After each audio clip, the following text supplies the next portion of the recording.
Welcome back to Mama's Meal Mastery. Today we're making a mouth-watering fajita stuffed chicken that's bursting with flavor. Start by heating 2 tablespoons of canola oil in a pan.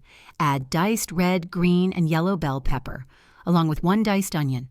Sauté until tender, then season with 1 teaspoon each of kosher salt and black pepper.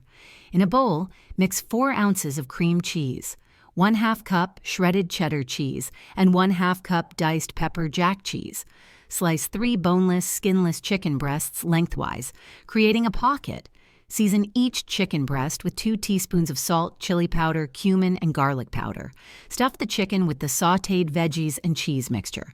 Heat 3 tablespoons of canola oil in a pan and sear the chicken until golden on each side. Transfer to the oven and bake at 375 degrees Fahrenheit for 20 to 25 minutes. Serve with salsa, sour cream, and guacamole.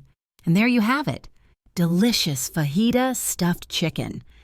If you love easy, flavorful meals like this, be sure to hit that like button